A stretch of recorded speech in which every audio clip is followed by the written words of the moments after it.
What up? What up? What up? What up? What up? What's going on, everybody? This is Anthony with the movieblog.com, and I'm back here with another video. This time we're going to be going live, talking about some of the hottest topics of news from the past week, but I also want to talk about them dragons. I know everybody wants to talk about them dragons, and I was kind of whelming. I was kind of whelmed by House of the Dragons. It's a little we're a little bit all over the place with our feelings on this episode, but I definitely want to talk about all of that and more in this episode of our Monday night movies. So there's a couple things I'm going to talk about. Like I said, there's been a whole bunch of movie news that I want to start doing on a regular every Monday. You guys know I run the movieblog.com. I'm the senior editor. I work on sharing movie news and reviews all throughout the week that I hope you guys check out in between these videos. But I also want to bring some of them here to you to the channel. So let's go ahead. Let's dive in to some of the major things that happened this week in movies. And after we power through some of these movie news, we're going to get to them dragons. Trust me, I'm going to go through every nook and cranny of them dragons in this episode. So let's start off with the first piece of news that caught me this week. And it's about our guy, Jonathan Majors. Now, we all know about Jonathan Majors, right? Let me share it with you guys. We all know about Jonathan Majors, right? And everything that happened. Marvel had hired him some time ago to be the next big bad villain for their Marvel films going up against the Avengers. He made appearances as a character known as He Who Remains, King the Conqueror, and Victor Timely. The unfortunate news is that he got fired after being convicted of a domestic situation with his then girlfriend.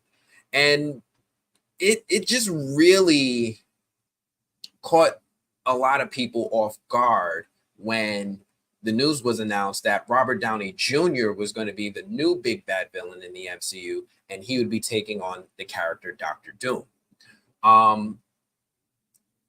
Yeah. When TMZ caught up with the actor recently, coming out of a gym, just minding his own business, they decided now is a great opportunity to go ahead and ask him so many questions about his feelings toward Robert Downey Jr. being announced as the new big bad villain. And I got to admit that my guy seemed heartbroken. Like, if you see this news, well, actually, I'll just play it for you guys, right? We could play some of the clip. I think some of the sound is coming through. If you guys don't hear the sound, let me know. I will. Matter of fact, you guys are here right now. If you guys hear the sound, just let me know. If you don't hear the sound, I'm gonna tweak it. What's going on, Ash Ronald? I appreciate you. But yeah, let's go ahead. Let's play this clip from TMZ where Jonathan Majors was asked about his feelings with Robert Downey Jr. taking on the role of Kang. As Dr. Doom.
Nice. I mean, it was announced that Robert Downey Jr. I appreciate was, y'all. I'm being trying to brought fix back that to on, Marvel to work play that out Doctor for us right Doom. now. Let me know I if mean, this is a little looks better. like he's Thank you, replacing Miss your T. villain, Kang. I mean, are you hurt with the new direction that like Marvel is like going? Yeah, heartbroken. You are. Yeah, of course. Come on. Yeah, of course. I love him. I love Kang. I love Kang. Hmm. I mean, Doctor Doom is wicked though. yeah, Yeah. it is good. It's gonna be good. I mean, both Robert Downey Jr. and Ezra Miller have had like a history of trouble with like, you know, the law and getting arrested for felonies. I mean, you only had a misdemeanor. Do you feel like it's unfair that like you're not being given the same opportunities as them? Uh, damn. Uh, I think it's I think it's fair that Mr. Downey is being and has been greeted with patience and curiosity and love, uh, and that Mr. Miller's gotten the same treatment, and that they're being allowed to work their art and be creative uh, at that level. You know, uh, it's not. Nah, I'm not really. I didn't really. I didn't really get that. So Do you wish you had like the same opportunity as them? I mean that's hard. I mean, come on. Yeah. I mean, why do you think that's the case though? Like for them? Wow. Um, I don't know. Would you want your old role back, like your old job back as King the Conqueror? Kang? Yeah. Hell yeah. Hell yeah. Hell yeah. I love him. That's why I said I love him. I love him. I love Kang. Love Timeless. Love He Who Remains. Love him. If that's what the fans want, if that's what Marvel wants, let's roll. Hell yeah. I don't know about y'all. I don't know about y'all, but I gotta tell you, honestly, I feel like as fans, we're getting a little shortchanged here, right? I haven't been talking a lot about Marvel on this channel. You guys may have noticed that. I have a strict thing where I really don't like to talk about things that I don't want to accidentally promote. I didn't really want to promote Marvel for a while because I just didn't really connect with the projects that they were putting out. Kang was one character I connected with. You guys might even remember I had my Kang Gang t-shirt. Me and E-Man had this whole campaign we had planned for the character. But it feels like the fans have been kind of shorted now because we invested so much time in Marvel Phase 4, Marvel Phase 5, in this character, trying to figure out clues, trying to connect things into how he may reveal himself to be the big bad villain that we knew him to be. And that kind of got taken away from us, right? Like, at least it feels that way. We still don't know what Marvel is actually going to do when they go into the next phase of their films, when they go into introducing Robert Downey Jr. as Dr. Doom. We really just still don't know what it is that they're going to do. However, it just doesn't feel good. I'm curious what fan reaction is going to be moving forward. I've seen how divisive the news has been as Robert Downey Jr. as Victor Von Doom, but I'm curious how fans are going to feel now that time has passed from Jonathan Majors' issues. And honestly, the guy has always seemed remorseful about the whole incident. He seems to be handling himself with grace and being really professional. TMZ's harassing him as he's just minding his own business. But yeah, this one feels rough, and I hope that Marvel has a plan.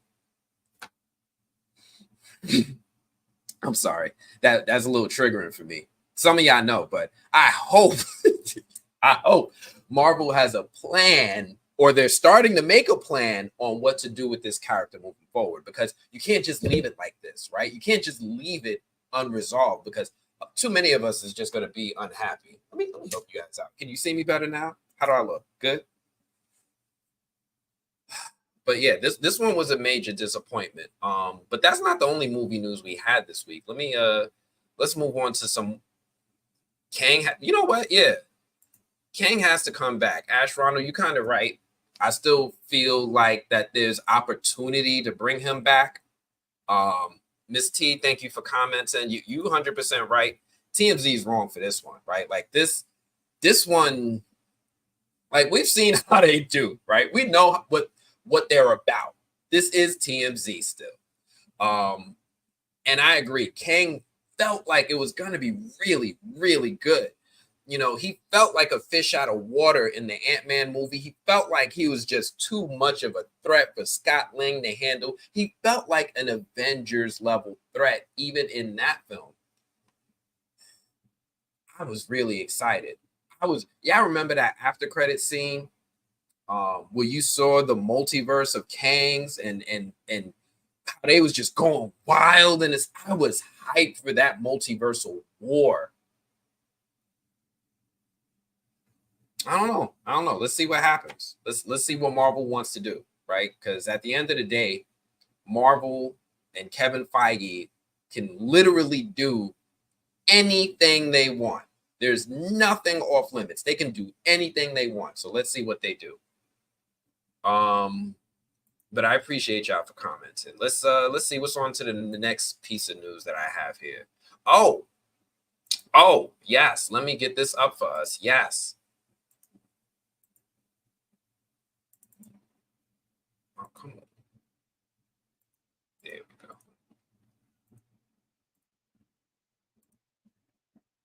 Switch back to my other tab.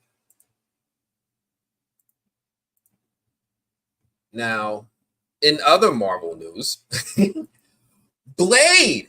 Yo, Blade. Y'all remember Blade? I mean, y'all should remember Blade, right? Wesley Snipes, the Daywalker, out here taking out vampires left and right with his martial arts and crazy cool swords. We finally get an update, sort of, about Blade. It's such a interesting thing with Marvel and Blade, because this is a movie that was announced 5 years ago. But Marvel is just not offering much in the way of updates, announcements, or official news, and rather allowing, third-party sites like Deadline and Variety just to report their findings rather than making an announcement themselves, right? We've gone through a couple of directors, we've gone through a couple of writers, but we still have Mahershala Ali attached to play the vampire known as Blade. The problem is that in 5 years, we haven't heard anything from Marvel themselves. Nothing. We've seen them announce projects. We've seen them release those other projects that were announced at the same time. We've seen sequels for the projects that were announced in 2019 release, but we haven't heard a peep from Blade. And this is one that's been a little bit rough for fans, right? This one's been a little bit rough because we're all patiently waiting for the return of this awesome character, especially with Mahershala in the role. But that comes to an end now. The drought is finally over because Kevin Feige was put on the spot when doing his promotion for, I don't know, it might have been San Diego Comic-Con, it might have been for the Deadpool and Wolverine release, but either way, he finally said something in that, I don't want to play it because I'm already playing the copyright strike game today. But he essentially says in this trailer, and I'll even drop the link in the chat for you guys if you guys want to listen to the video over on the website. But what he says is that they're trying to get it right. He did confirm that, one, Blade will be rated R. Great. It's going to be the next rated R film after Deadpool and Wolverine. I don't know if that was a requirement. I honestly can't even remember if the other Blade films were rated R, but hey, this one will be rated R. That's news. Listen, 5 years, I'll take it. That's news. Also, they're waiting to get the story right. Now, stop, y'all. Stop. Don't be mean. It's not just having a dude kill vampires. There's more to Blade than fighting vampires, right?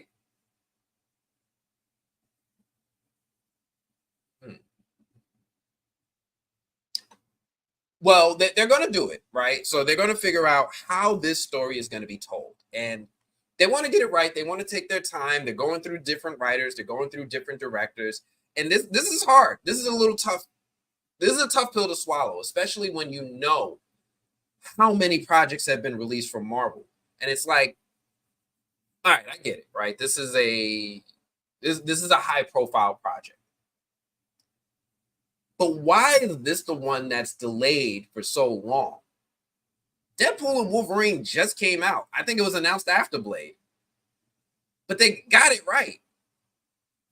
I don't want to be too negative or too harsh. It's definitely a wait and see kind of thing. But I'm definitely like that kid waiting for my parents to give me my dessert and they're giving me vegetables. Like, dude, when are we getting the Blade? When are we getting the Blade?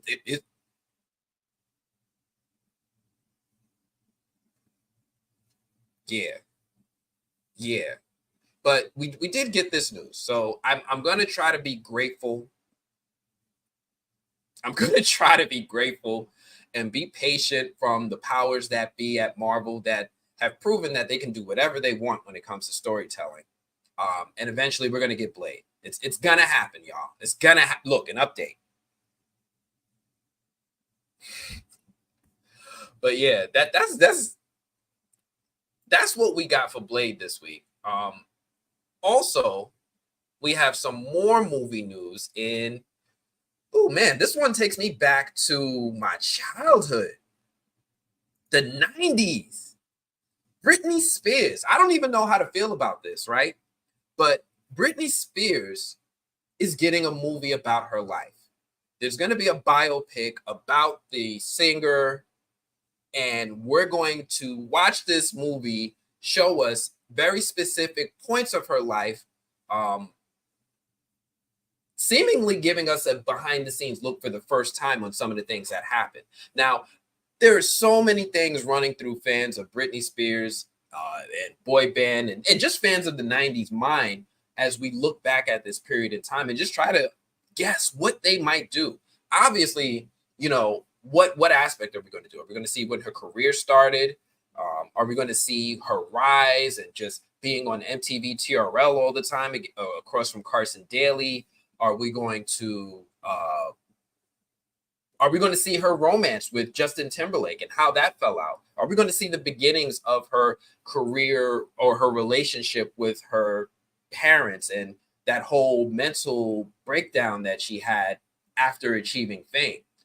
And more importantly, I think this is probably the most Googled question I've seen. Who's going to play Britney? Who's going to play Britney? This is probably the biggest question on everyone's mind. And I got to tell you that there's definitely some good choices. I think the first person most people are thinking of is probably Sydney Sweeney, right? Because Sydney Sweeney's got that girl next door look. She's got that glam to her and that star power, and she's a name on the rise. But there's also other cool names that could play it, like Florence Pugh and maybe if they want to just switch it up and keep everyone on their toes, they could even go with Zendaya. But we just don't know what direction they're going to go yet. But either way, just the announcement of a Britney Spears movie is done enough to set all her fans in a frenzy. I don't know where I fall on this. I'm going to be watching this news and the film with curiosity. It really is just, nostalgia for me. I want to see what they do. I want to see how much of the 90s they bring in. Are they going to have the Backstreet Boys and NSYNC show up? What are we going to do? Where are we going with this? So I'm really excited to see where they go with this, even if just for nostalgia's sake. I'm curious, is it just me? I'm curious. So let me check with y'all. Let's see what some of you guys are saying. Some of you guys and girls are saying. Miss T says, is Britney involved? That's a good question. And I hope she's involved, but as much as I hope she's involved, I really hope that they have a really good writer involved. Like, I'm going to need like what's his name?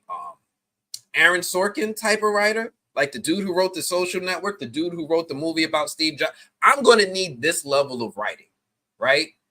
I don't want just any old person that thinks that they can do it or somebody who's new to the genre. I don't need that. I need somebody who knows what they're doing, who's going to treat this film with care and approach it in a way that's both meaningful for fans, but satisfying and respectful to the creators and the person that they're trying to represent. But yeah, that's a good question. Is Brittany involved? Gothic Chick. Oh, Gothic Chick. Thank you for stopping by. Always a pleasure to see you. If it's going to be anything like that audiobook, count me in. Now, I haven't read the book, so I'm going to kind of rely on you, like on a scale of 1 to 10. Where does this book lie compared to other biopics? Like, is this something I should grab on Audible and just keep in the background and just kind of get a sense? Or is it kind of like, nah, I could wait for the movie? So let me know what you think about whether or not I should be checking this out, or if this is something that I'm going to appreciate the movie for. But I always appreciate you stopping by, Gothic Chick. Thank you so much. Moving right along, the next piece of news that came up over the weekend is, oh, this is interesting. So all my Sons of Anarchy fans, I need y'all to stand up and report for duty. Charlie Hunnam is back and he's getting a new TV show. Now, for those of you who sat there like I did, week in and week out, at the edge of my seat when Sons of Anarchy was airing, this is what we've been waiting for. Charlie Hunnam, he brings such a presence to his roles. And he's definitely inseparable from his character, Jax Teller. He brings such a quiet menace when he's performing with certain characters. I didn't really care for him in Rebel Moon, but I did care for him in the Sons of Anarchy shows, and whenever his character or he played similar characters like that, like in The Gentleman, I always cared for that. He's got a new show coming out, and it's going to be called Criminal. And it's going to be based on a graphic novel or a comic book series by these creators, Ed Brubaker and Sean Phillips. Now, Ed Brubaker is a phenomenal comic book writer, right? If you're a fan of Marvel Comics, you like somebody named, I don't know, the Winter Soldier, you're going to like this dude's writing. He created the Winter Soldier. He architected the whole storyline. Marvel took his story and made it into a movie. But when it comes to writers, that's the most important aspect of any film or television project that's coming out. He's up there. I always love when my comic book writers are hands-on involved with their projects, whether it's Robert Kirkman with The Walking Dead or Invincible, or it's Sweet Tooth with Jeff Lemire, or Jeff Johns over with his show Stargirl. I always like when those creators have their hands involved in the story, because you can see the quality. You can see the quality. The story just excels when they're involved. It doesn't get hampered down by other ideas or concepts that people who didn't create the story just want to throw in. It's so cool. Now, in this story, Charlie, he's going to be playing, well, I'll just read it. Criminal is poised to be an epic series centered on an interlocking universe of crime stories involving multiple criminal families. If you love the intricate plots of Sons of Anarchy, then get ready, because this show is going to serve some serious drama. Hunneman's going to play Leo, a brilliant master thief who prefers brains over brawn. He's the kind of guy who sees all the angles, plans meticulously, and avoids violence. Think of him as the chess player of the criminal underworld. Say less. Say less. And it's already got a really cool cast that's joined up. Luke Evans is in the show. Emilia Clarke is in the show. Kadeem Harrison is in the show. Say less. I am in. this almost sounds like money heist. Money Heist on Netflix, where he's going to be the guy that's thinking, he's going to be organizing. I hope he could fight. I hope he's you can put him on a motorcycle if y'all really want to make this work. But I'm really excited to see him back in a television show, especially one where he gets to just be unreserved. He doesn't have to hold back in any way. I'm excited for this. But yeah, any Sons of Anarchy fans out there, I'm excited for y'all. To join me in watching this show. I'm going to see how it plays out. I'll let you guys know if it's good enough to check out when the time comes. Ooh. All right, I see you got the chick. I'm going to come back to that in a little bit. The next piece of news that I caught this week was... Oh, all right. So this one I like to just talk about really quick. Idris Elba has a new venture in which he's starting a movie studio in Zanzibar. And he's trying to create a new film hub called Zollywood. I am a big fan of international films. I've been growing in an interest in international films, whether it's South Asian films, South African films, or just East African films. You may have seen my reviews or my interviews with some South African directors and creators and watching their films. I went to South Africa. It's a beautiful country. And I've just been immersed in trying to promote and uplift some of these creators in these areas that I know deserve more attention because they're creating some fantastic stuff. Idris Elba also seems to be of the same mind and wants to see more projects coming out of Africa. There's a beautiful opportunity for studios to tell stories in these regions. I know in South Africa, as a filmmaker, you have so many benefits to making your films there. And a lot of people already do. Like Warrior was filmed there. One Piece was filmed there. I think some Marvel stuff was filmed there when they did Captain America Civil War. South Africa and Africa in general is just so open. There's like no union requirements. Taxes and grants are in your favor. And when you go there and convert your money, it is wildly in your favor. I think I was getting 19 Rand for every dollar that I went there with. I was eating like a king for like $5 a night. It was amazing. So he's opening up a movie studio. He's taking his star power. He's trying to apply it in a way that he finds meaningful, which is to bring attention and opportunity to the East African coast, especially Zanzibar, and trying to start a new initiative there called Zollywood. So I'm excited for it.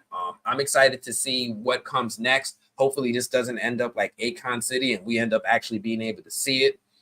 Anybody from Idris Elba's crew, if you guys want to bring me out on a tour, I'm down. I'm available. I'm down. I'm available. I could do it. I got my pass. I'm down. I'm in. But yeah, I just wanted to point this out real quick. It's definitely one of my missions to try to just bring attention to uplift creators in these regions of the world or in other regions of the world that we may not just give enough attention to, especially here in the United States. So yeah, I wanted to touch on that real quick.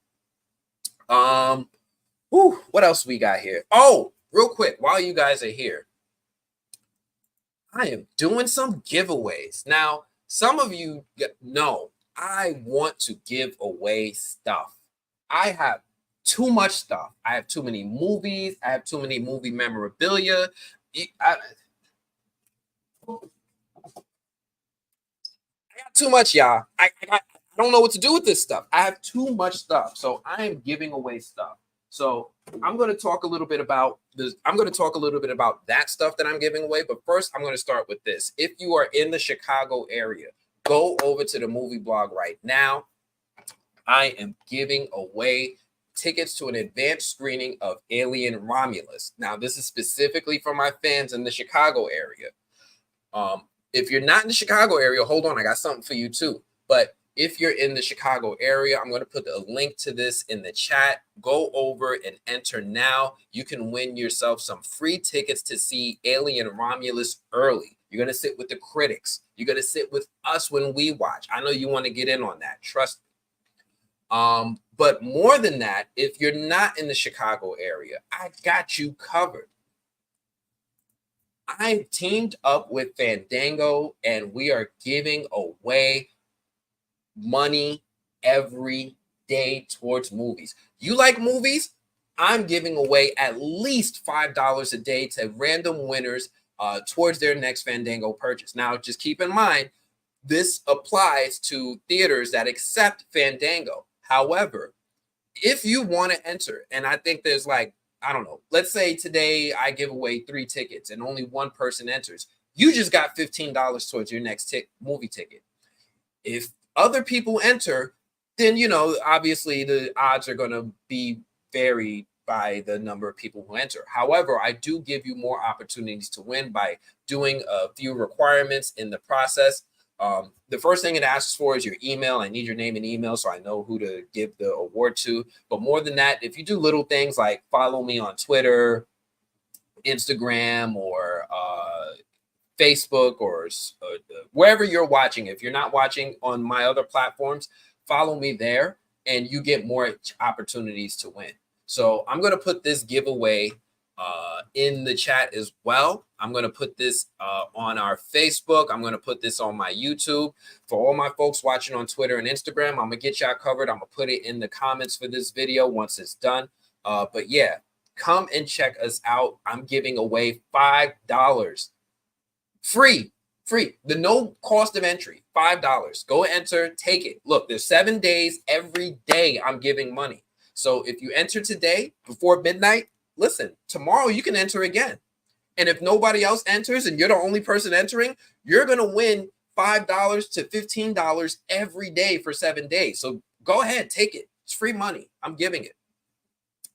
But yeah, that's my giveaway. I hope you guys enjoy this. I really just wanted to show my appreciation for y'all. I don't know you don't know what it took for me to start going live. And when you guys started to show up, when you guys started to show out, it touched me.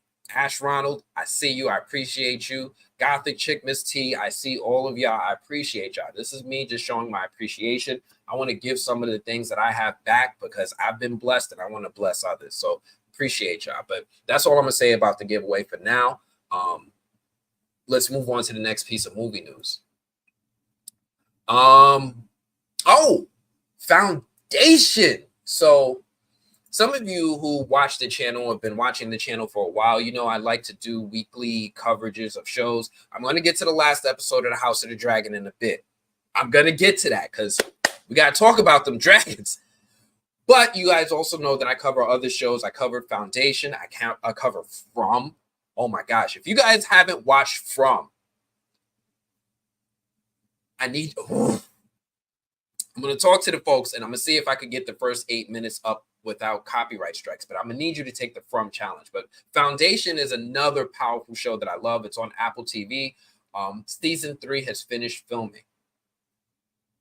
I repeat, season 3 has finished filming. Now, for those of you who don't know, Foundation is hands down, without a doubt, the best space sci-fi show on television right now. It is levels above the other shows. This is coming from somebody who's a skeptical person. Foundation.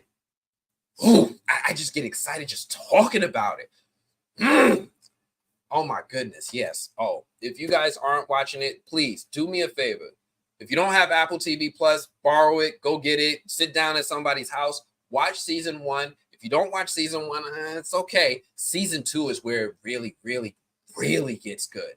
And season 3 has some really, really good high expectations based off of that second season. I will admit the first season was a little slow. It was mostly set up, but once they finished that setup, oh my gosh, do they hit the ground. I get so excited about Foundation. If you're not watching Foundation, please take some time, or even just watch some of my deep dives and see what you're missing. Trust me, you will not regret it. Foundation. I appreciate y'all. Gothic Chick, I see you love both of these shows. Yeah, From and Foundation. I know you Fromly. You've been Fromly since day one.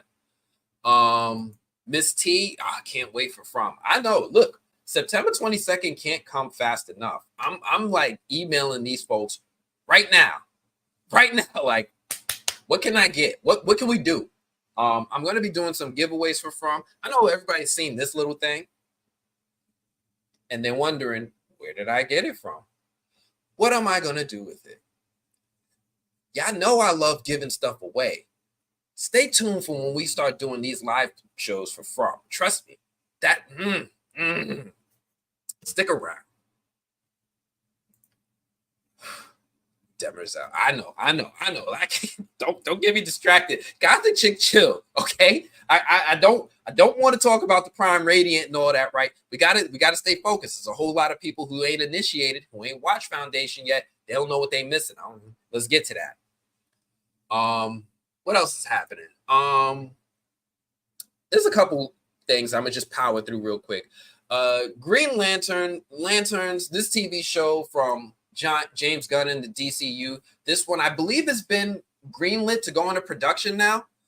They've announced this show a while back when they announced the slate for Gods and Monsters for the DC universe. The interesting thing about their announcement was that James Gunn later clarified that even though he announced the projects, that doesn't mean that they were greenlit. That means that they were still in early stages of development. They were just pitching ideas. Any of these projects can honestly change, or at least it feels that way, because he went out of his way to let us know that none of these projects are in development. They're not even greenlit yet. So except for maybe Lantern. So Lantern seems to be the one that is getting further along into production. They're slating to begin filming Lanterns in January 2025. Which is going to be a busy time for Warner Brothers, because that's also when they're going to start filming them dragons again. But Lanterns is slated to begin in January 2025. They're going to try to wrap up in June of that year. With that, at that rate, probably looking for release in 2026, which will be a little, a year after Superman, and whatever happens with that.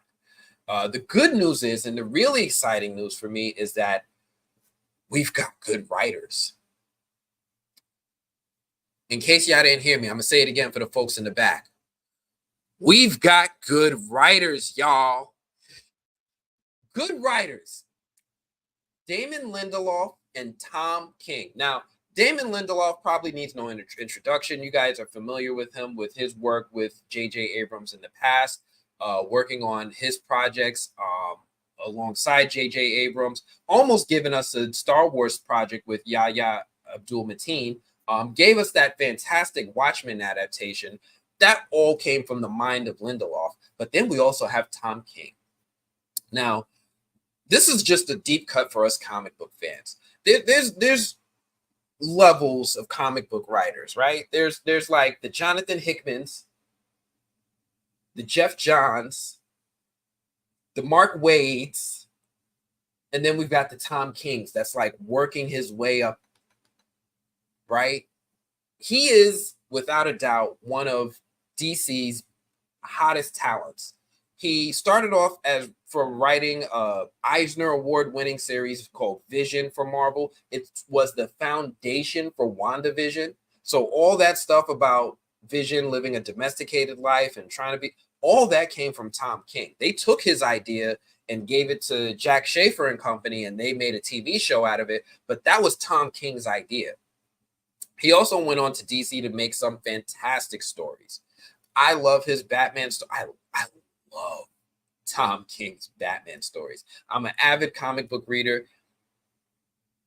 This is the one to be excited about.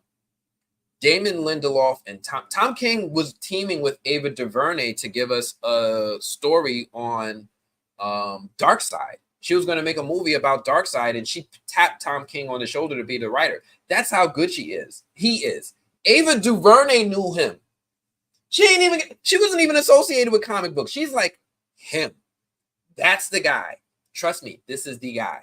I've met Tom King a few times. Wonderful guy from the DC area. He's a former, I think he's a former FBI agent. I think that's what it was, right? He was a field agent for the FBI for years. He left that job behind and decided he wanted to write comic books. But it's all to our benefit because his stories reflect his experience. Trust me. this is the one. But yeah, Green Lanterns, I'm excited for it. Y'all don't know, this is probably my most anticipated thing coming from DC. Forget Superman, forget Brave and the Bold. I'm hyped for Lanterns. But I'm excited to see what other people think of this when it comes out. This is going to be an interesting one. Real quick, what else do we have? I wasn't going to talk about this. There's a Hulk Hogan movie coming with Ben Affleck and Matt Damon. I don't know how this happened. I thought we were going to get a Hulk Hogan movie starring Chris Hemsworth, but I guess that's not happening. I don't know. Anyway, the news was reported. I don't really have a lot of details because I think you have to subscribe to this dude's website to see the news.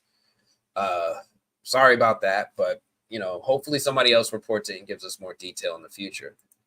What else? Let me get to this. John Wick is going to get a sequel series from Keanu Reeves and Chad Stahelski.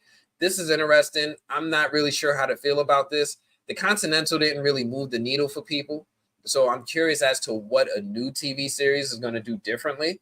I get that it's going to be a sequel. We're going to further the world of John Wick, but I'm really going to need Chad Stahelski to be hands-on involved with everything named John Wick from now on.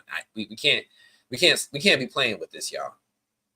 But last but not least, I want to talk on this last piece of news before I get into them dragons. HBO has confirmed that the final season of House of the Dragon will be season 4. That's it. Season 4 is going to be the last season. So this is also like an official, unofficial confirmation that season 4 is greenlit. I mean, it's coming from Forbes. They seem pretty reliable. But season 4 is where the story's going to end. And after this last episode, I'm okay with that, right? If y'all going to keep doing what y'all did here, I'm okay with that. We're going to get into this episode, but season 3 is going to begin production in January of 2025. We're going to see them continue where they left off at the end of this episode. And hopefully we're going to see some more of them dragons. Hopefully we're going to see. I don't know what they got to do. I don't know what they got to do. Start working on the CGI now. Previs now. Film back to back. Do what you got to do. But they're going to start filming in 2025. We're expecting to see season 3 in 2026. And then season 4, I'm guessing, in 2028. I'm going to be in a whole different stage of life at that point. But look, I'm going to be there. I'm going to come back. I'm going to watch. I'm in. But wow. But yeah, I mean, I'm excited for the return and the official confirmation about House of the Dragon and that the final season is coming. I'm glad that they have an end in mind. I'm glad that they're not just going to stretch this out on end without any sort of plan. So I'm excited to see where they go from here with this. But I'm curious if anyone else is excited to see these dragons end. You know, now that I've sat here and with them for 2 seasons, I've kind of gotten attached to them. It's going to be hard to let them go. I know we're going to get that new series, A Night of the Seven Kingdoms, next year, and they're going to try to get me hooked on a whole nother show. But I'm going to miss Rhaenyra and the Targaryens in this civil blood feud. But all right, let's get on over to the main event. Let's go ahead and let's start talking about them dragons. So let me switch over here and let us get this up.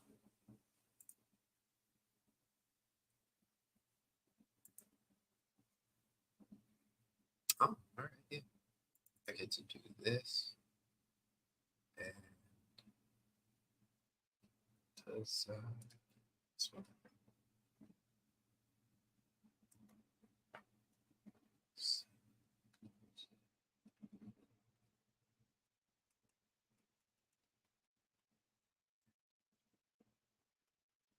All right, so this episode opens up with a monkey letting us know that we ain't in King's Landing no more. And we also see Tywin Lannister trying his best to bargain with the leaders of Essos. And That's also the leaders of the three daughters, aka the free cities, and he's trying to bargain with them to help him with the blockades that are being held in place by Lord Corliss's ships. And this is a really interesting way to open the episode because it expands the world of Game of Thrones again. Like, we knew about these three free cities. We don't visit them often enough. And it's so refreshing to not only visit them, but just really see a world that isn't under the rule of the Iron Throne, because they don't really mess with the Lannisters all like that, and they don't really care much for the Iron Throne and the people sitting on it. So it's really interesting and refreshing for Game of Thrones to open up with this. It's almost like a little bit of a shock, but hey, this is what we're doing. But anyway, he's meeting with these leaders of the free cities and to help him try to overcome Lord Corlys with the blockades that are blocking goods from coming into King's Landing. And they let him know that they'll help if the king agrees to give them the stepstones and allows them to tax any of the ships that travel through. Now, this will essentially undo everything that Lord Corlys and Daemon fought for back in season 1. And this would actually hand the land over back to the very people that they were fighting against. Tyland agrees, but he doesn't do so without a lot of hesitation and resistance, right? He knows that Aemond is not going to be happy with Essos taxing the goods that came into King's Landing. They also require that Tyland gets the agreement of the commander of the ships, of Admiral Lohar. And basically, if they don't get this admiral's blessings, then the soldiers just ain't gonna fight. And we see this Admiral Sharako Lohar, and this is a little bit of a shock to some folks because I think in the books Sharako Lohar was originally male, and the show just kind of surprised everyone and decided to do a woman to play the character. And I think it's kind of cool with Abigail Thorne's portrayal of the character. My understanding is that she's a YouTuber. I'm going to look her up, see if to give her a follow and all that good stuff. But she's a YouTuber who was given a role in House of the Dragon. I can't help but get some slight Jack Sparrow vibes. But she also kind of looked like Aloy from Horizon Zero Dawn. And then they just set up Tyland to go on a side quest to introduce us to someone who's going to be more so important in season 3 than in this season. And yeah, I think that's the common feeling from a lot of folks, in that this episode just has a lot of moments that feel like they're more so set up for the next season than really trying to button things up for this season.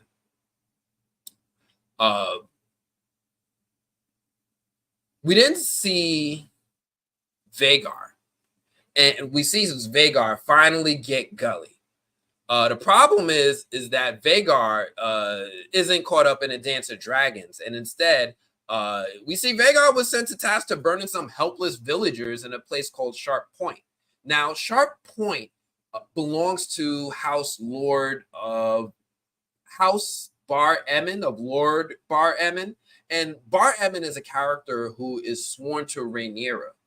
And this is more so just, I don't know, this is Aemon's lame response to being scared away by Rhaenyra at the end of last episode. And it's kind of lame, right? It's kind of lame that Aemon was so hurt or bothered by being sent running from Rhaenyra and her dragons that he just decided to pick a fight with a helpless village. But I ain't gonna lie, Rhaenyra was about to jump his ass, right? Cyrax, Vermithor, and Silverwing, they was ready. They was ready. But yeah, Aemon is kind of the lame duck in this episode, in that he's just going through all of his emotions after being proven that he's not as unstoppable as he thought he was. We then see King Aegon and Master Orwell having a chat, and I got to admit that Aegon almost looks recognizable now. Like, I'm not gonna lie, he does look like the Chicken McNugget formerly known as Aegon, and half his face is still kind of effed up, but I can kind of see his features now. Sir Larys shows up and tells Aegon that, yo, it's time to go. It's time to go. Not now, but like right now. Because word is getting around that Rhaenyra's got them dragons, right? And they had Aemon running like a Mitch, and everybody heard about it. They all out here saying in these streets that Aemon's a stupid Mitch. He's just a punk bitch. He's just a scaredy punk Mitch who got punked by his half sister, the one true queen and protector of the realm. You stupid Mitch. You ugly Mitch. I'm sorry, y'all. I'm sorry. I got a little carried away. Aegon and Larys start talking through all the different ways that Aegon is screwed, and starts talking about how they can have a good life in Bravos, at least for a while, right? They could go and they could just start over. And it's in this moment they talk also about how Aegon's dragon is cooked. And I'm like, what? What? Sunfire didn't make it? Yo, how in the holy goose did that happen? When did that happen? What? Sunfire is done? Like, I'm pretty sure in the books that Sunfire, I didn't read the books. I only know but so much, but I'm pretty sure Sunfire didn't meet his end in the Battle of Rook's Rest in the books. So for them to make this change in the show, that's a pretty significant change. So either the dragon really is done or Aegon just doesn't know. So there's a possibility, but this kind of threw me off. I wasn't expecting this. I wasn't expecting them to say that at all, that Sunfire was done. Woo. It's tragic out here in these streets for the Greens. I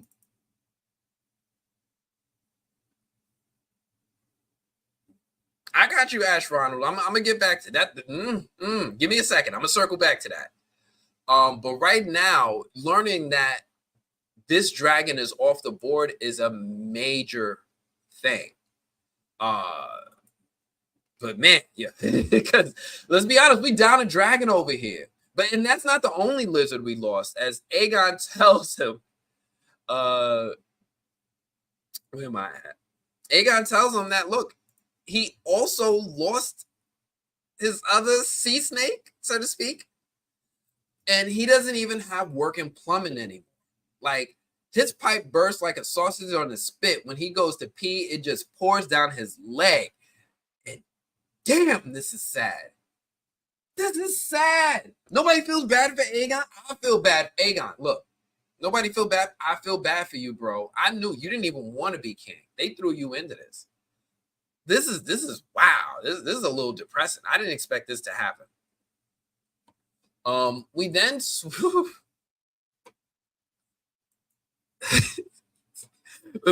hear Sir Larys bait him. He baits him again, and he calls him all these so-called names to try to be remembered for. And you can see in this moment, him realizing that he's being played, right? He's being played by that game that they often play on the leaders of King's Landing, whoever sits on the Iron Throne. They play that remembrance game, and then they start throwing nicknames at you. You're going to be the king Aegon the Rebuilder and all that. And that seems to be a running theme in the stories, whether it's Game of Thrones or House of the Dragon. When we look in these stories, when they read from the history books, they're telling the truth. The only thing people will know of you is what's in the history books. And what other people write of you is what goes in them. But if you get to be the narrator of your own story, then even the better, right? Aegon the Magnanimous. But none of these names really stick with Aegon. And he says, he's Aegon, the realm's delight. And that kind of hurts because he sees it, right? He sees it all with how people have just been using him the entire time. And I do feel bad for Aegon a little bit. Like, he didn't want to be king. Yes, he was a terrible king, but it was a role that he wanted. He was manipulated by his mom and grandfather into taking this job, and he just wanted to be, a drunkard, going from brothel to brothel. He had he's a simple man with simple wishes.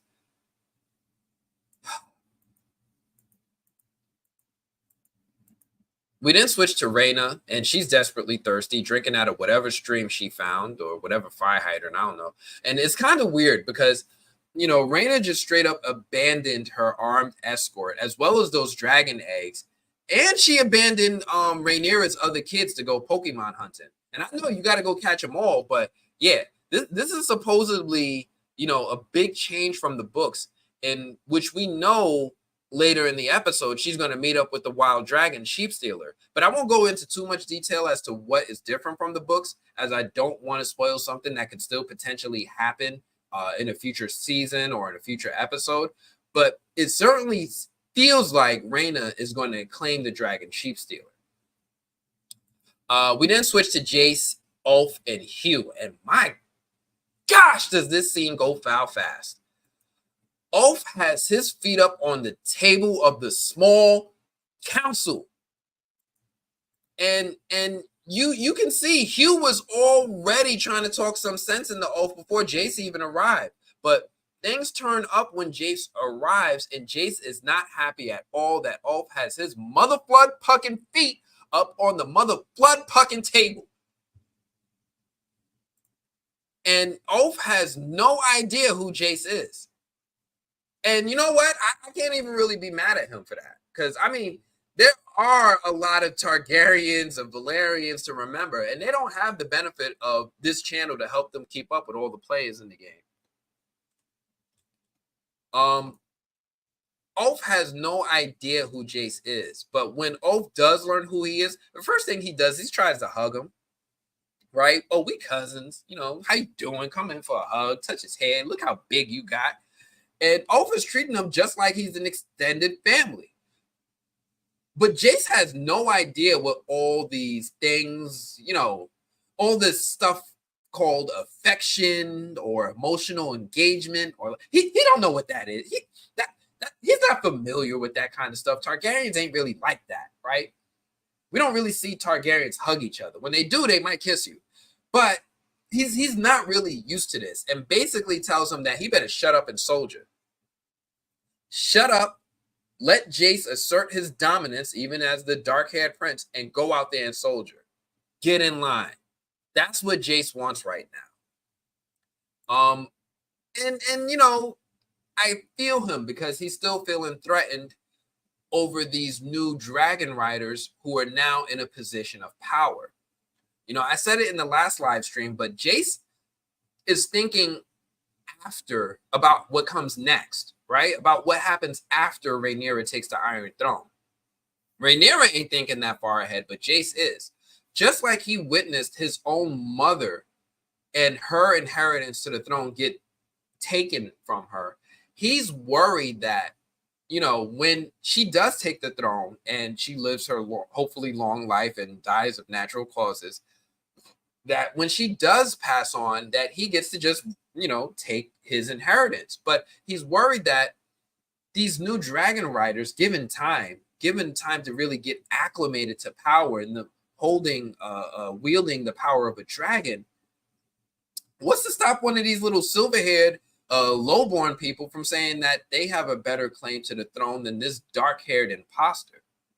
And Jace has a legitimate reason to feel threatened by Hugh, Ulf, and these other dragon riders, because any one of them in his mind has just as much claim, if not more, to the Iron Throne when Rhaenyra is gone. Food for thought. I'm curious if Rhaenyra thought this far ahead, or if she's starting to think this far ahead. But I'm really curious what's going to happen later when, let's say, the battle is over and they still got to handle Ulf. Like, this dude don't know how to act. What are they going to do with him? We then switch to Rhaenyra getting some advice from her hand, Lord Corlys. Corlys says now is the time, right? Now's the time. Get out there and strike now while they have the numbers.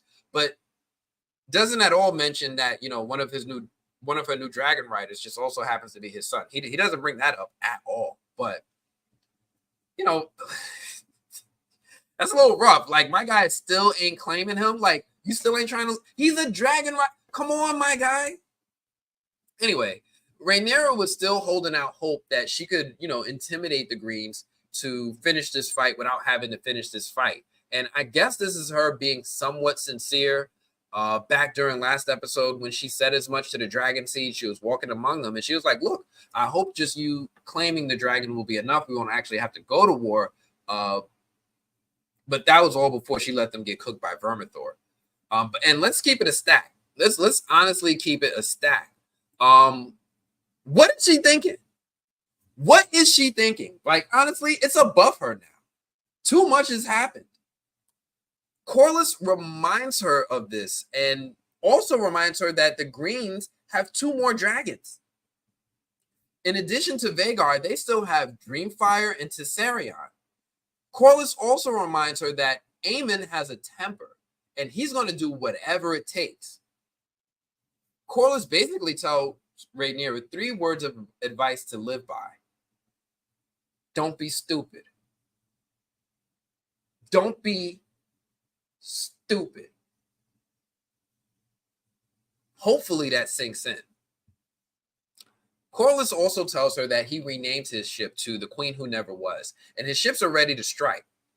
She has 6 dragons, and it's up to her to strike while the Iron Throne is hot, and she needs to do this before too much time passes. Oh, and don't forget about your loose end. Now, I like this scene with Lord Corlys. I like him finally having a moment where he's giving advice to the queen. Like, we don't really see that from him that much this season. He backs her up, but he didn't really have any moments where he was just giving her his advice. And it's solid advice. It's solid to see this from Lord Corlys. I'm afraid it might be the only time we see him give advice to her, but it was cool to actually see him exercise his right as the hand, for even if just for a moment.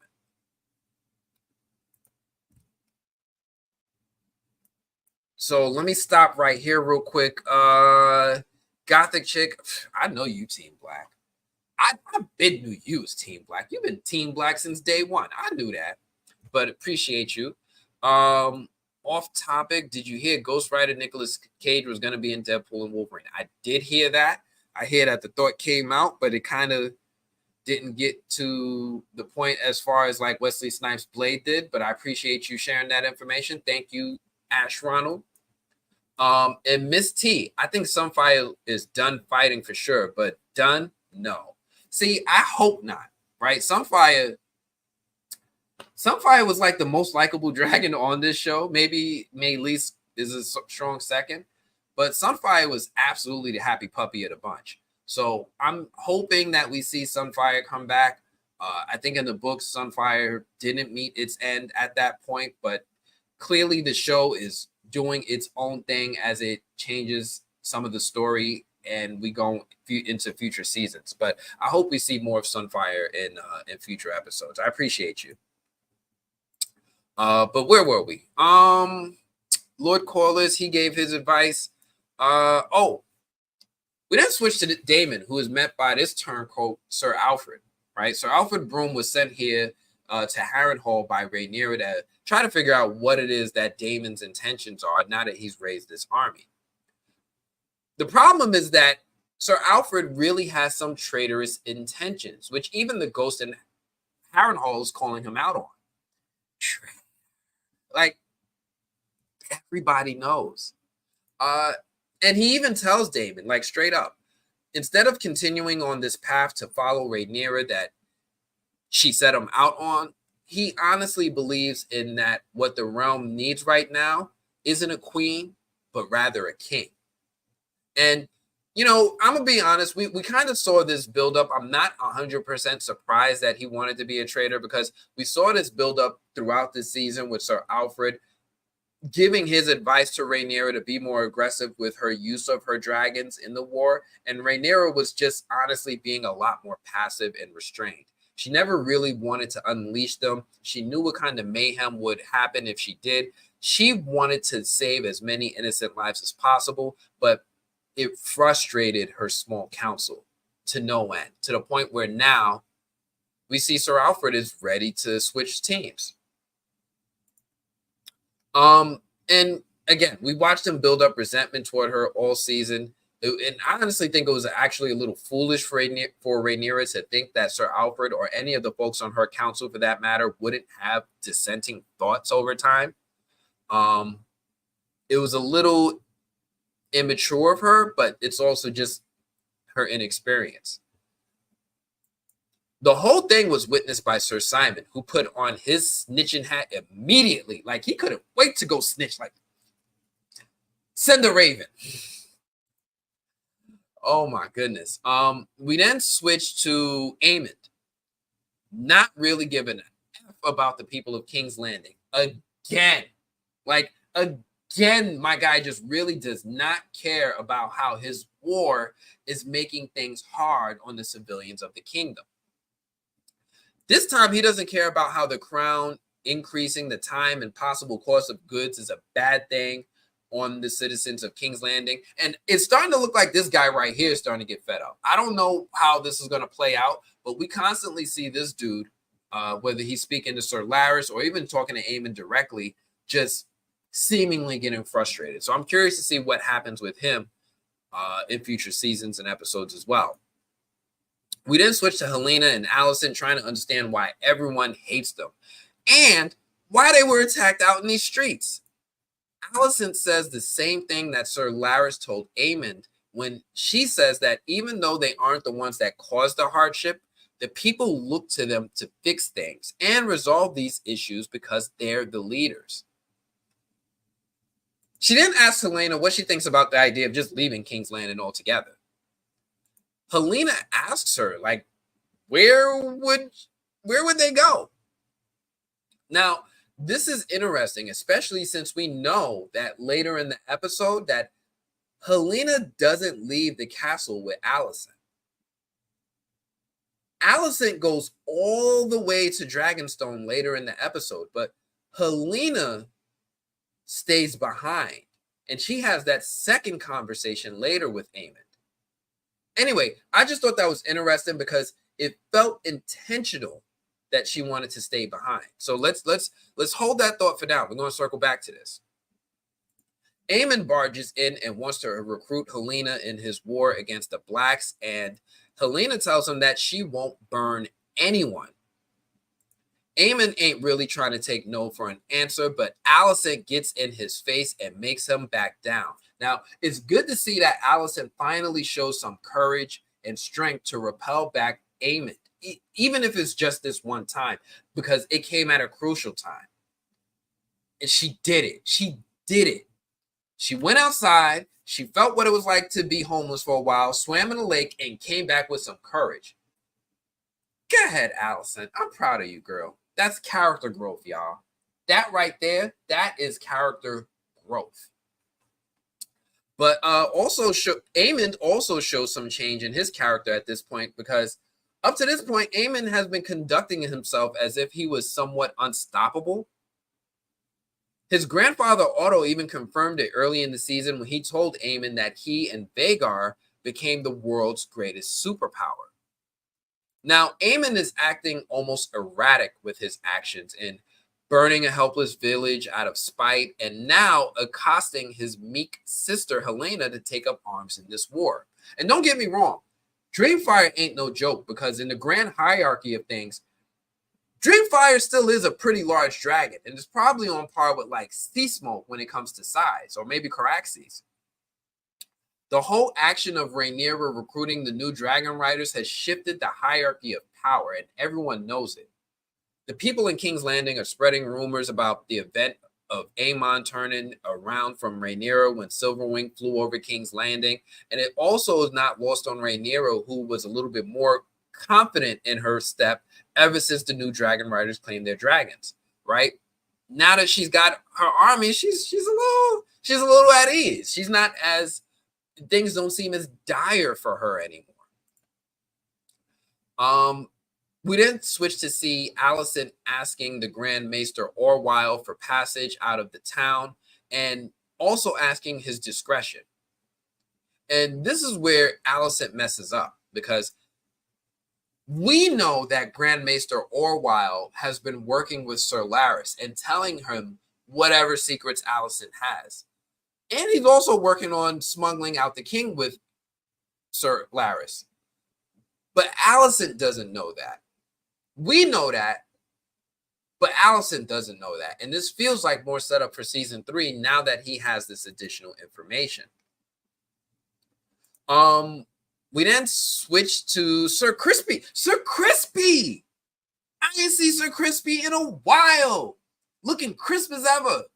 Over here sniffing up on Alicent's napkins. Just sniffing up on that napkin in the middle of a forest. And Sir Gawain, Sir Gawain has had enough of this when my guy is over here sniffing up on his sister's napkin like it ain't his sister. And he puts a sword to his neck. And Sir Kristen is just like, I'm ready. Whatever. Look, I'm sorry. Look, my desire for women is my downfall. And it's true. It's true. It is true. Every person Kristen has gotten together with, it's just been kind of messy. And I feel bad for him. And Gwen kind of feels bad for him, especially when Sir Crispy starts talking about his PTSD after watching The War with the Dragons in it. He knows that they're headed to go fight Daemon and they don't have the numbers. But he's kind of okay with it. And he's making peace with his fate. And Gwen just turns around and sits down. It's just like, what do we do here? Like, do I... And this was a really interesting arc for Kristen throughout this season, right? He became the Hand. He was super confident, went into the Battle of Rook's Rest, was planning on having Aemon and Vhagar take out whatever poor hapless dragon came to attack, but things went downhill fast when Aegon showed up with Sunfire. Sunfire went down, Aegon went down, but more importantly, Kristen had to watch all of those men burn. And to him, that's like, that's like any soldier on a war, whether it's like the Battle of Normandy or whatever, just walking into their demise as dragons rain fire from the sky. And they're absolutely helpless. Them little swords ain't going to do nothing. Ain't no bow and arrow. They are helpless. So the PTSD is real. And he has survivor's remorse. And I almost feel sorry for him. I don't like him, so I can't. But I almost do. We then switch to see Tywin Lannister in a mud fight with Admiral Sharako, and surprising all of us, when he gets in a good hit on her. They talked for a little bit more about agreeing to hash out the rest of their deal over dinner. And that's going to be an interesting dinner. We then switch to Jace and Baela talking about the new Dragon Riders. And I like this scene right here. I like this scene right here because Jace has had a stick up his butt ever since his mom let it be known that she was going to seek out new Dragon Riders. Jace has that legitimate concern that, one of the Dragon Riders could theoretically at some point challenge his inheritance of the Iron Throne, since it's an open secret that he's actually an illegitimate child. And it's a legit concern, right? We've seen throughout the show how allegiances can shift, especially with the lords of the different houses, depending on who they believe to be the rightful person to rule. We even get a little bit of that later in the episode with Sir Alfred, so Jace isn't just making a big deal over nothing.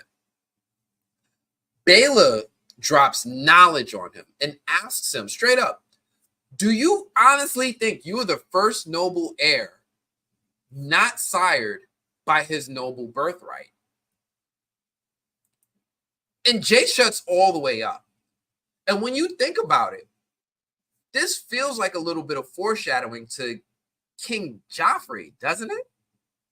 Or at least Joffrey was another example, and it legit makes you wonder of how many times this has happened. Joffrey was Joffrey Baratheon, thought to be the son of Robert Baratheon and Cersei Lannister. But we all know that he was actually the son of Cersei and his uncle dad. So how many times has this happened in Westeros?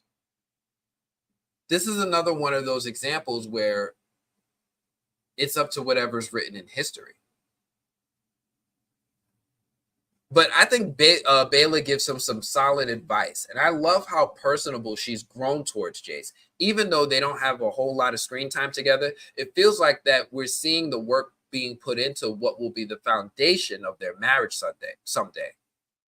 So I like that interaction. We then switch to see Rhaena sleeping outside and looking real cold. And her story is just moving slow. But yeah, she cold, y'all. She cold. We then switch to Tylan back with Admiral Sharako, and he's singing some old piratey song for the crowd, and they love it. They are eating it all up. Like, my guy's not even trying, but not only are they hyped, they're appreciative. Look, they all are gathered around. Sharako tells him, like, look, she's down to sail with Tylan to go break up that blockade now. And then we get reminded that, oh, snap. Yo, she's the op. She is the ops. I forgot she is the ops of the blacks when she starts talking smack about how she's ready to go for the sea smoke or the sea snake. She's ready for all the smoke with the sea snake. And dang it. I was just starting to like her. I wasn't even thinking about that. She is the op of Lord Corlys.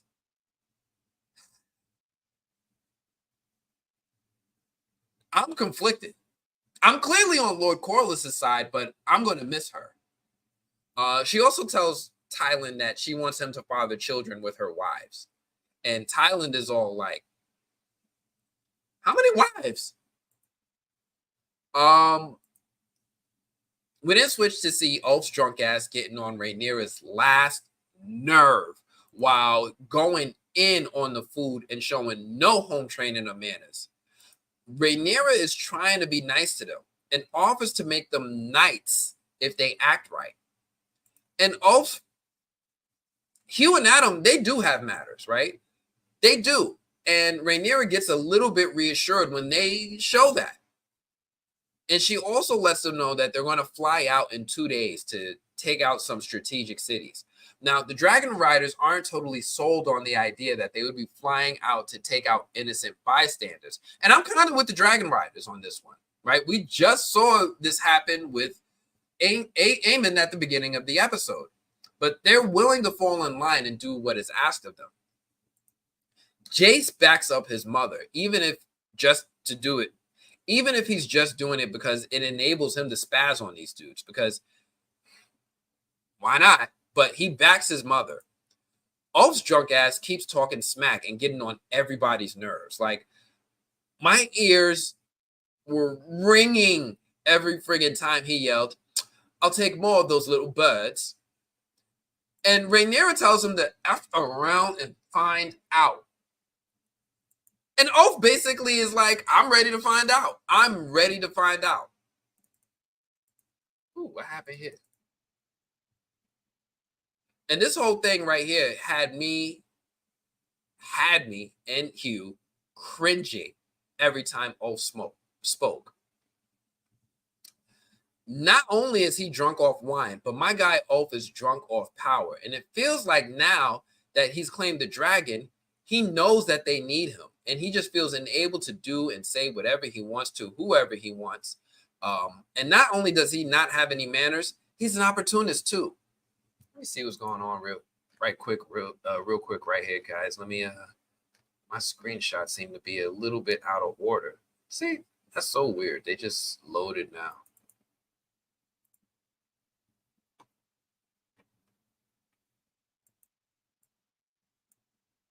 Bale is ready to pop.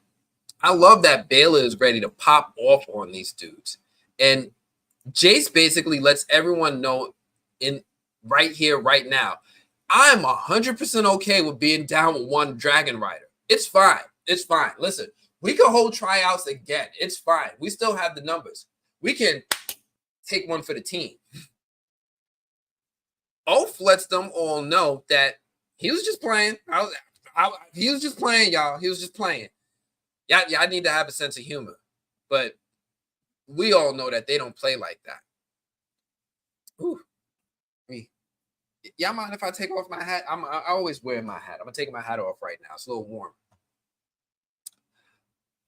The Maester then comes in and tells Rhaenyra that a message has come from Harrenhal, and it's come from Sir Simon, and he's snitching.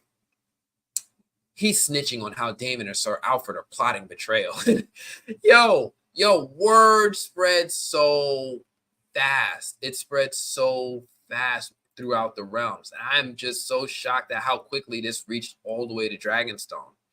But Rhaenyra is sick of this ish, and she calls Adam to ride out with her to Harrenhal. Now, we see in this moment that Jace doesn't really like this, and he gives a look, right? I think he's a little tight that his mom isn't including him in more of some of these pivotal moments, conversations, and decisions. I think he's feeling a little bit left out.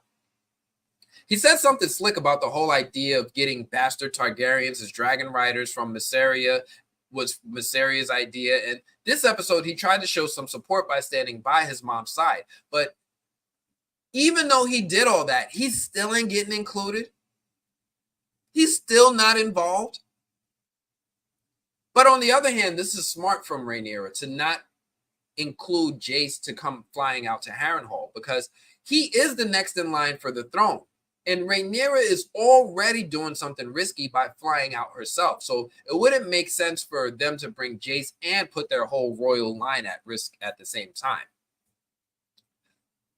But he's also tight that he gets left behind to babysit Ulf.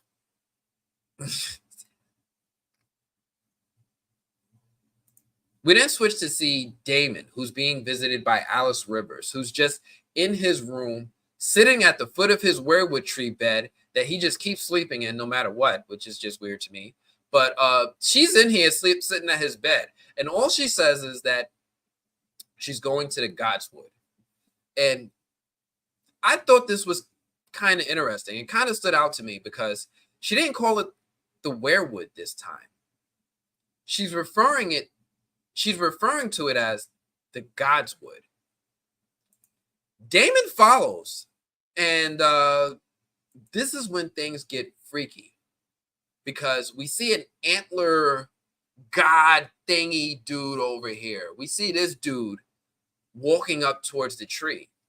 Now, this is interesting because we know this tree is associated with the first men and the children of the forest.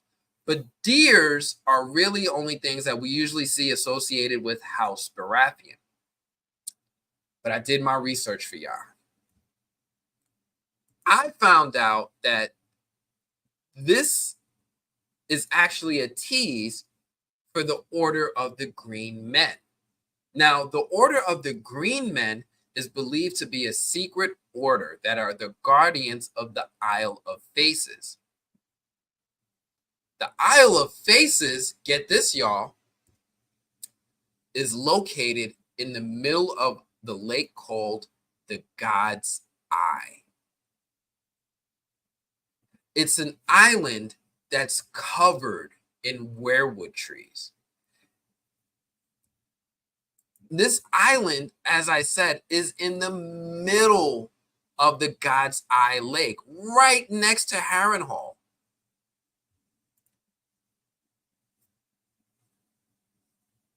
This group, the Green Men, they're closely tied to the old gods and the ancient religion of the children of the forest and the first men. Now, the primary role of the Green Men is to act as guardians of the weirwoods on the island. Again, this island has a lot of weirwood trees, which we know are religious objects to the people who pray to the old gods. The Isle of Faces is also significant because it's where the treaty was signed between the First Men and the Children of the Forest to end their 2,000 years of conflict. The Order of the Green Men are the guardians of the island, and are pretty good at it, as it's pretty well known that anyone who goes there really doesn't ever really make it back. Now, I don't think that the Green Men really play a major role in the stories of the books, but their appearance here seems to be more of a symbol of the magic that is associated with the weirwood trees.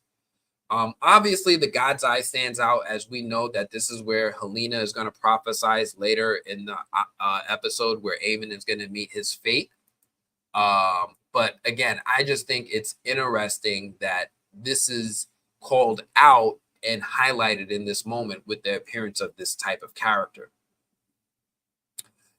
We then see Alice talk a little bit about how she was able to influence Daemon, about how when he first got there, he was a closed fist.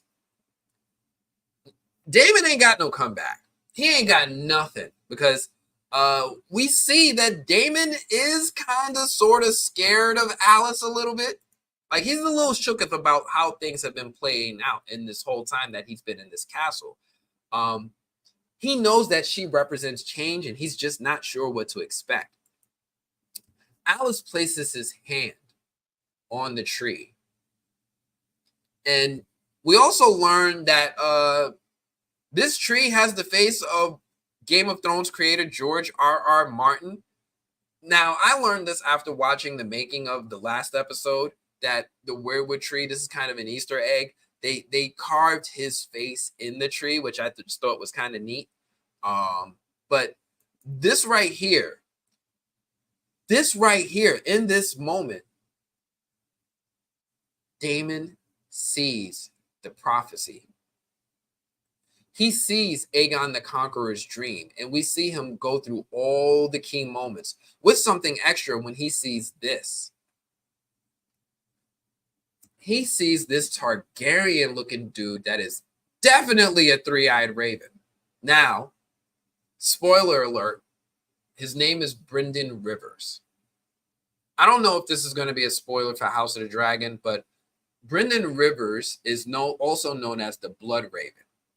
He's the three-eyed raven of the books, and it feels like his inclusion in this scene could just be more set up for either future seasons of this show or one of the many other spin-offs in development, like A Knight of the Seven Kingdoms. Now, he's referred to as a blood raven due to that birthmark on his face that we see a raven fly out of in a moment. But something tells me that the creators didn't go through all this effort to have this character appear or go as far as to cast him, right? We didn't see Daeron get cast, but this dude got cast. I don't think they went as far as to do all this if we weren't going to see him again down the line. But yeah, I think that this is the same three-eyed raven that we see later as an older gentleman in the OG Game of Thrones series that trains Bran Stark. So, one way or another, we will see him again, but it will be interesting to see how and when we see him again. But I did want to just give you guys a little bit of insight there. This is Brynden Rivers. Yeah, I know he's got the same name as Alice. He is the three-eyed raven. We then get into seeing the great threat from the north. And we see the White Walkers that we know are coming in Game of Thrones. Now, I saw some folks online wondering, how come the Night King looks different? And that's fair. I know, I get it. I watch TV a lot. I get it. I understand why people are making this assumption, but I'm pretty sure that this dude here is actually one of the Night King's generals that he was walking around with. I think that's this dude, right? Doesn't that look more like him than the Night King? Anyway, we also see a huge battle, and there are bodies everywhere. But not only are there human bodies everywhere, there's also dragon bodies. I don't even know what dragon that is. But they're laid out in this mayhem too. And wow, this is the battle. This is the battle. I thought we were getting this battle this episode. Or maybe it's something else. But this is really, really dark stuff. And I know that this story doesn't necessarily have a happy ending, but wow. This is a wild sight to see. Daemon also briefly sees these two comets or meteors that seem to like they're heading toward the planet. I think this is either from the doom of old Valyria, or it's from the comet that prophesies the return of dragons in the world of Westeros back in the OG Game of Thrones. We also then see the dragon eggs that we know to become Drogon, Rhaegal, and Viserion. We see the prince/princess that was promised that we learned to be Daenerys. And then we get to cut to a scene of Rhaenyra sitting on the Iron Throne and ruling, with Helaena then showing up in Daemon's dream and telling him that this is all a story. And what just happened?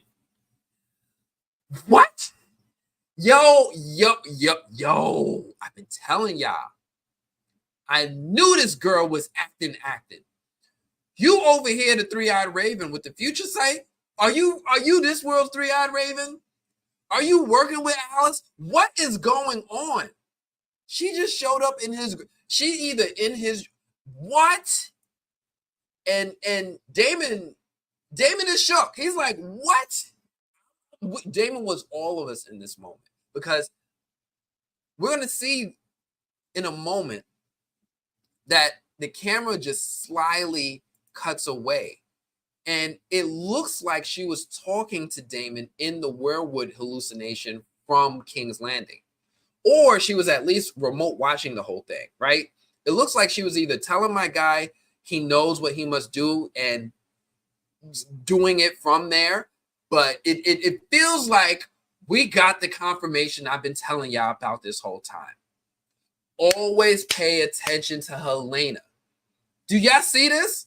She is playing a game levels above everyone else. She's the reason I'm wearing this shirt. Whatever her motivation, remember, this is the woman who had to point out her son to assassins in the middle of the night. She did that. She is saying that Daemon is just a role in a part of a bigger story, and everyone has a role to play.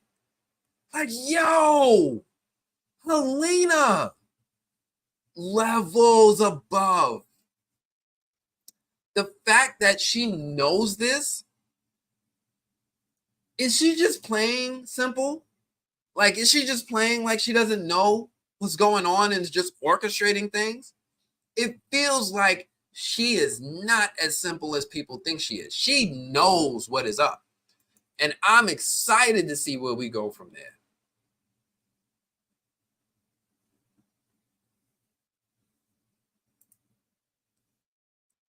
We then see this scene right here with Aemon. And he shoots his shot again with his sister to get her to ride out with him on her dragon to go to war with the Blacks. Aemon wants her to go with him to Harrenhal to fight Daemon and his armies, and it's in this moment Helaena chooses figurative violence by talking hush. She talks hush. She's like, what if I refuse? Will you burn me as you did Aegon? And Aemon tries to lie his way out, and she tells him that she saw it. She also tells him that Aegon will be king again. He has yet to see victory, and he sits on a wooden throne. Now, hold on. I don't like the sound of that one bit, because the only wooden throne that we've seen so far was the Driftmark throne that we saw after Rhaenys went down, and we saw Lord Corlys go sit in his throne. I thought my guy Aegon was headed to Bravo, so why is she over here predicting this? She also tells Aemon that he won't be around for this. He's going to be long gone, and he's going to be swallowed up in the God's eye, and he's never going to be seen again. Now, that's interesting that she talks about the whole thing in the past tense, But it's interesting because we also know that the God's Eye is that large lake in the area of Harrenhal. So that's the case, then she is kind of saying he might lose his fate is sealed in that lake, right? Going to Harrenhal is the end of him. Aemond is visibly furious and tells his sister that he could have her taken out, and she tells him that it wouldn't change anything. And then she just walks off like a boss. And I love this moment for Helena because it feels like in this moment that we're learning what type of game she's really playing. I didn't know that she was like this, but she is levels above. We then switch to Rhaenyra and Adam flying out to Harrenhal, and Caraxes is ready. He's like, what are we doing? Are we here, cousin? Or we pop? What are we doing? What are we do? Caraxes is ready.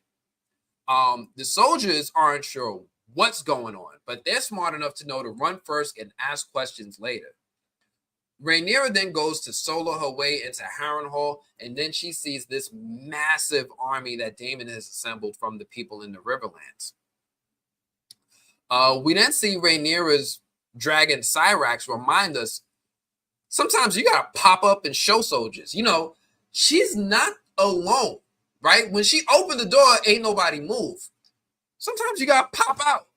And once this dragon they got everybody stands at attention. What's going on? What's going on? Daemon approaches, and we see that Sir Simon is falling in line with Daemon.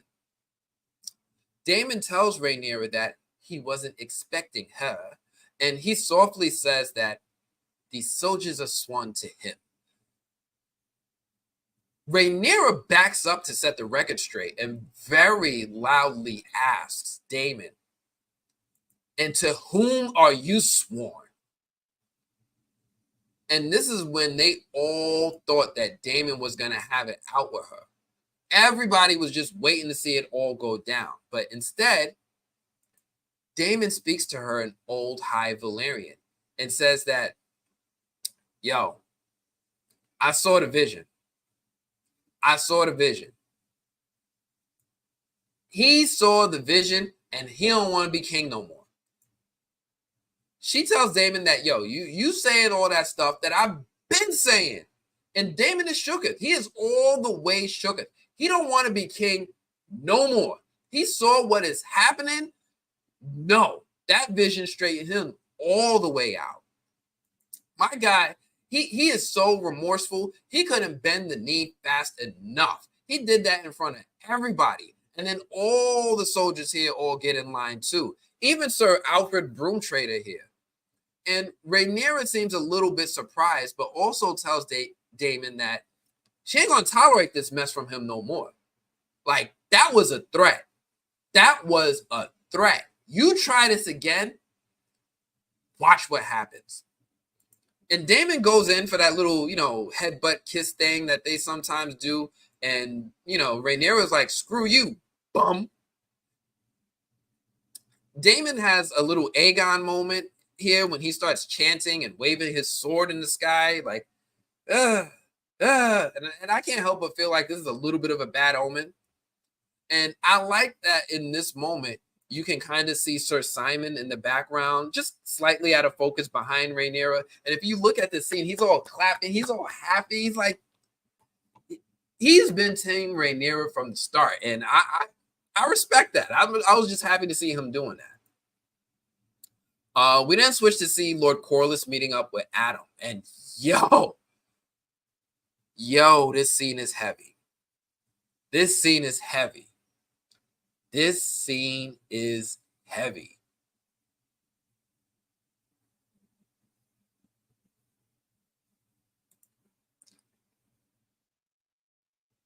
Alan is ready to get back to his black job. And Lord Corlys is all like, it'd be nice if you smile sometimes. And Alan just really doesn't know what to do with that. Corlys talks to him and he's all like, yo, he's just trying to help. And this clearly hits a nerve with Alan. And he tells Lord Corlys that this ain't when he needed help. Help would have been to not grow up fatherless. Help would have been to not grow up hungry. Help would have been to not grow up and feel left out. Help would have been to not see a father who felt ashamed of his children. Help would have been to not leave his kids in the street full of grief. And yo, Alan admits, like, look, he struggled as he watched. He watched Corliss as he was growing up walk right by him with those other kids, not giving a F. But now that they're gone, now that his son and daughter are gone, now he wants to help. Yo, Alan gives a hell of a speech and tells Corliss that he's going to fall in line. He's going to be a good soldier, but he doesn't want any of Lord Corliss's help. And yo, it felt so good to see Alan get this off his chest. Like, yo, some of us got daddy issues, and I think a whole bunch of us got to live through Alan a little bit in this scene. Whew, that was nice. We didn't switch to Raina, and man, oh man, I know you out here, but Raina, look, girl, you got to start doing something. And I guess she kind of does, because she finally sees the dragon that she's been tracking, flying overhead. We then switch to Rhaenyra and Mysaria, and Rhaenyra's back at Dragonstone. Like, yo, this episode is moving fast. She was just at Harrenhal, and she's back at Dragonstone with her dragon Cyrax and Sea Smoke playing outside, and she's home. She's home. Rhaenyra doesn't really want to go to war, and she's just confiding in Mysaria that, she's sensitively aware of the countless innocent lives that are going to suffer as casualties in her family's war. Mysaria's like, you knew that when you started. We then switch to later that night. Oh, yes, this scene is juicy. Later that night when Rhaenyra gets a visitor, and we see that Alicent has come to Dragonstone without Helena. I told y'all. Helena knows what's going to happen. So that felt intentional for her to stay behind. But anyway, Alicent does her worst attempt at an apology for, perpetuating this whole civil war and, starting a Targaryen blood feud. And, she's sorry that she's made so many mistakes in, judging, being a little judgy with Rhaenyra about, the way she was as a young woman. And she tells Rhaenyra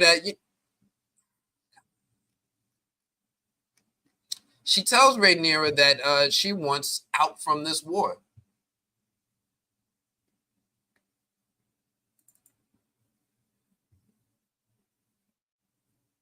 And she talks about how she's so sorry for all her many mistakes, especially in judging her. She wants out from this war, and she's also asking if she could take Helena and her daughter and leave it all behind. Rhaenyra is all like, go, but don't expect me to accept your weak old apology. Alicent then tells Rhaenyra that Aemon is going to be flying out to the Riverlands to join Criston Cole, and this right here is the intel that I feel like is going to prove to be valuable later, right? Because you can see the look on Rhaenyra's face when she hears this info, because she knows, right? Knowing where Aemon is going to be is how she can take this mofo out once and for all.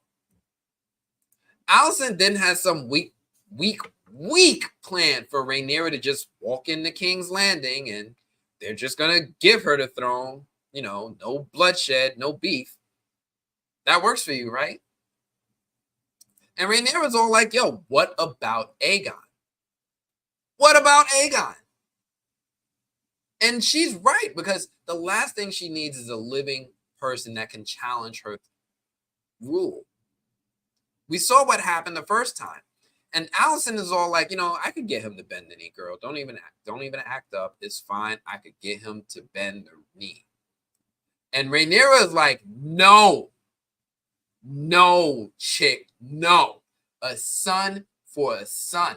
I have to take Aegon's head, and I have to do it publicly for everyone to see. You know this, and she's right. Rhaenyra is, she is the main person advocating for peace, but she's 100% right. She cannot allow any potential threats to her taking the throne to just walk around. She tells Allison that she needs to choose. And this also reminds me of like what Helena had to do. Right? Helena had to choose when Blood and Cheese showed up and had to choose one of her children. Allison now has to choose and sacrifice Aegon if she wants to make peace with Rhaenyra, so she can live with Helena and her grandkids happily ever after. And she agrees. Allison surprisingly asks Rhaenyra to run away with her. She's like, yo, come with me. And that's some real let's just be friends again stuff. And that's how Rhaenyra knows that Allison is being sincere with her about this whole plan and everything, because she's trying to appeal to her as a friend. It's also interesting because I think this is the first time we see Allison not wearing green. Like, she's wearing blue, which is the color she used to wear before she got married. But she's legitimately trying to appeal to Rhaenyra as a friend, and it's interesting to see her in this light again.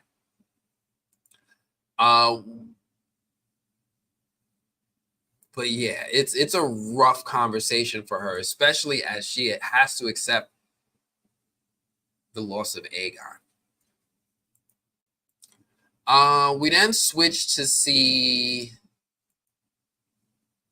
We didn't switch to see Hugh, Adam, we see Ulf, and they're all getting armored up to go to war, because we know what Rhaenyra said, that it's going to be time to go to war in 2 days' time. And it feels like that was 2 days ago. We also have this cool looking scene of the Hightower army making their way to war. I think that this is more Hightower troops coming from Old Town, going to meet up with Sir Criston and Sir Gawain. And we also see a very blue dragon is flying over the army. And I'm pretty sure that this is Alicent's other son, Daeron Targaryen, and his dragon Tessarion. And it looks like they're making their way to the Riverlands. We don't get a good shot of Daeron himself, but I'm pretty sure that that is him with his dragon. We also get this cool shot of the men from the north. Yes! The Greybeards. The ones that the Starks sent from the wall to come battle for Rhaenyra's side. They're making their way over the bridge of the Freys, and they're heading to Harrenhal 2. And yo, that's a lot of Greybeards.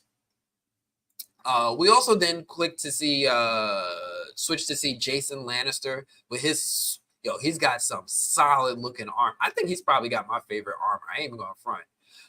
But he's making his way into the Riverlands too. And let's not forget that when he comes through with lions. And we see him making his way to the Riverlands. We also see Daemon. Daemon is walking out of Harrenhal, and he looks like he lives for this stuff. He lives for war. He's in his element again. Daemon looks at his army, and when you kind of think of it, it feels like this is a perfect storm of a huge battle of 5 armies. And it doesn't really seem like there's going to be a clear winner here. Because we also switch to see Tywin Lannister on his boat. And he's bringing forces to go to battle against Lord Corlys's forces. And him and Adam and Hull are out there at sea getting prepared to go to war in the ocean. And if that's not enough, we then see that Rhaena has finally found that wild dragon sheep stealer. And we see sheep stealer looks like a gnarly dragon. Like, you can tell he sleeps outside. Don't he look like the most homeless? He looked like he sleep on the A train. But this sheep stealer looks rough. We also see Otto. Oh my God, Otto Hightower. He is in a cage. Who captured him? Who? We don't know, but somebody captured him, and they've been keeping it a secret for a while, because we know that Otto has been searched for ever since Aemon took control of King's Landing. First thing he said is, "Go find my grandsire, you lick spittle. At least I know he's loyal." He's been missing in action ever since. We also quickly see Sir Larys and Aegon are sneaking out of King's Landing. With this episode ending with some nice shots of a good shot of he walked out of there. Aegon got out of there. We also see these cool shots of Alicent and Rhaenyra as they stare off, and the season ends with them kind of the same way that it began. And that was whelming. Like, I can't say I was underwhelmed. I definitely wasn't overwhelmed. I was just whelmed. Like, I'm not saying it was a bad episode, but I felt like the season was building up to us seeing another battle. Just going by the pacing of the way the show used to go, at least OG Game of Thrones. It felt like that we were going to see another epic moment either in the finale or the episode right before the finale. OG Game of Thrones, penultimate episode, you're getting a battle, you're getting a war, or you're getting a sword fight. We got a mud fight. It's not the same, y'all. I was just whelmed. I'm curious how all of you felt about this episode. I think the consensus is pretty universal across the internet. Everybody's just a little whelmed. It's like, it's not terrible, and I'm gonna be back. But that's not what I thought it was gonna be. Let me see what you guys are saying. Alex Neff says, "Wait, a goth girl on Team Black? I'm so surprised." Yes, and she's not the only one. But yeah, Gothic girl, we love her around here. She's Team Black, as am I. Ephraim Colbert stopped in to say, this season finale was dull. I fell asleep while watching it. I can't blame you. I came into this episode expecting one thing, and I walked away with something else entirely.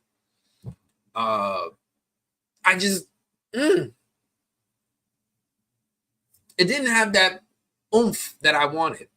But again, I'm gonna be back in 2 years. I'm gonna be back, but that was a little that was whelming. Old Tret, thank you for stopping by. Old Tret, you stopped by to say, was Alicent lying? I don't know. It just felt fake. So I don't think Alicent was lying in that moment with Rhaenyra, especially because she asked her to go with her. So it almost felt like she was like, come with me when I run away. It wasn't like, come with me to King's Landing right now and we'll figure it out. That would have been a trap. It felt like, hey, once you take the Iron Throne and we set things straight, you take Aegon's head, why don't you run away with me and we could go somewhere else and just raise our kids and the ones that want to come with us. And that, to me, felt like it was Alicent breaking character and being sincere in that moment to Rhaenyra and telling her what she honestly felt, right? She had those little moments where she started biting her nails, and we haven't really seen her do that since season 1 when before she took the throne. It felt like she was showing her true self for the first time in a long time. But yeah, I don't think Alicent was lying, but we'll see. Maybe it wouldn't be the first time we got lied to by the Greens, especially by her. Rhaenyra is lame. Is she? She's to me, she justified. So we'll see. I don't think she's lame. More so as that she felt justified, and she's weary, right? She's a very cautious leader. What else we got?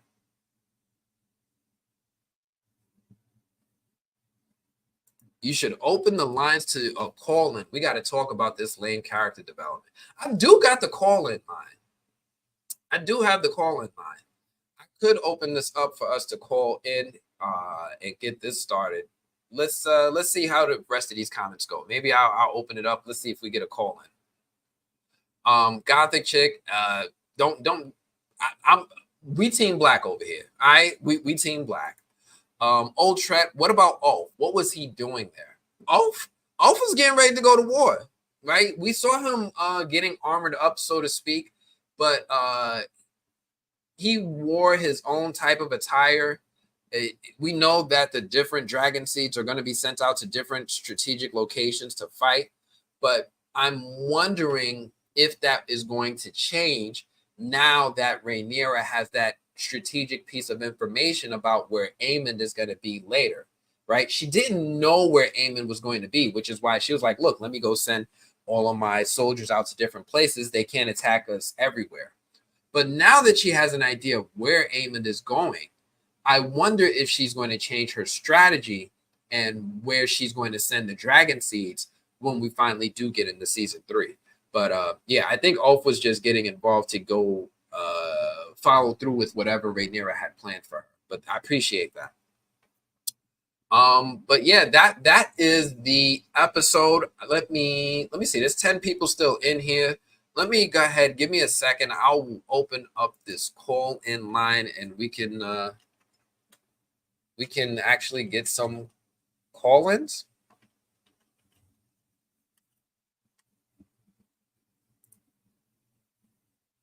Now, let me put this on the bottom for y'all so you guys see it from now. The call-in line is going to be at the ticker at the bottom.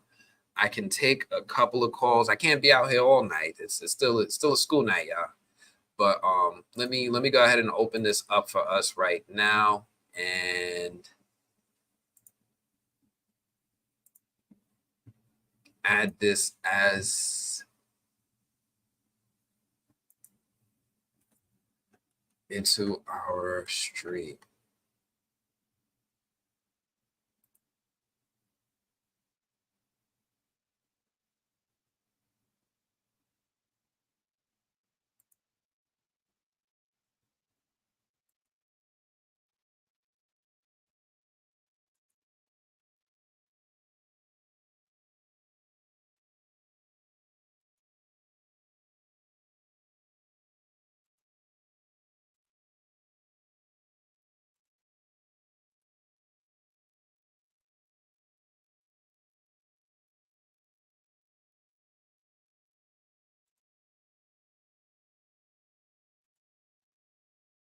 All right. I think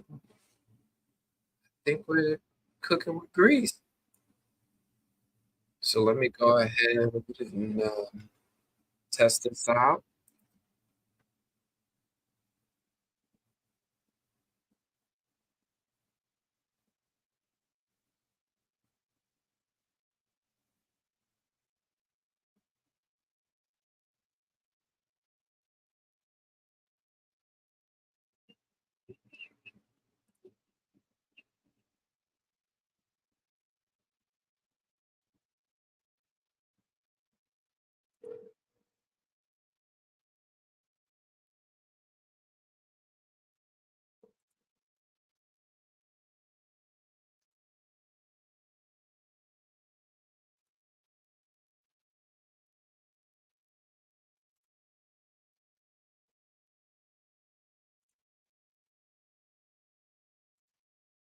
Okay. Maybe we'll do it on the next one. But yeah, I appreciate you guys coming out to join us on our Monday night movies, talking about this House of the Dragon and our live stream. I'm gonna get this call in working for us. I'm gonna definitely have it working for us on the next one. I'm gonna be back next Monday. We won't have any more of them dragons to talk about, but I am gonna start talking about more movie news and we're going to talk about everything leading up in the From. I have been considering doing a side quest to go into Rings of Power. I don't know. I don't know, but I appreciate you all coming out. Let me know if you guys want me to cover other shows. But next Monday night, I'm going to be doing a live again, 9 p.m., Monday Night Movies. We're going to talk about movie news. We're going to also talk about any reviews that I might have seen throughout the week. I know I got to see this Instigators movies that Apple wants to update on. But that's all I have for this one. Look, if you guys are new here to the movie blog, please do me a favor. There's been like 6 to 15 of y'all. Please give this video a like, give it a thumbs up, subscribe, or just watch more videos. Come back and give us some support because you're going to want to be here when we get into From. You're going to want to be here when we get into From. If you're not watching From, go watch From now. It's on a channel called MGM Plus. I'm going to speak to MGM, see if I can put at least the first episode or the first 8 minutes of the first episode up. I need you all to take the From challenge. If you're not familiar with the From challenge, let's run through it real quick. From is the best show you're not watching on TV right now. I need you to watch the first 8 minutes of that show. 8 minutes. That's all I want is 8 minutes. If after 8 minutes you watch the show and you're like, hey, same for me, I don't think I want to continue, fine. Wash your hands of it, walk away. We could part ways as friends. But here's my challenge for you. If you watch 8 minutes of this show and you're just a little bit curious, just a little bit intrigued, you got to finish the whole season. You have to finish the whole season. Listen, it's not even going to be an issue. You're going to be like asking me for more. But that is my challenge to you. I'm going to talk to the folks at Amazon and MGM, see if I can get a little pass to upload at least the first 8 minutes without having any trouble. But I'm going to go from there to restart the From challenge. September 22nd can't come soon enough. But anyway, yes, Monday Night Movies. We're going to be doing this every week, movie news and reviews. If you're new here to the movie blog, please hit the like button, subscribe, watch more videos. Otherwise, I'm going to have to check you all later. Peace.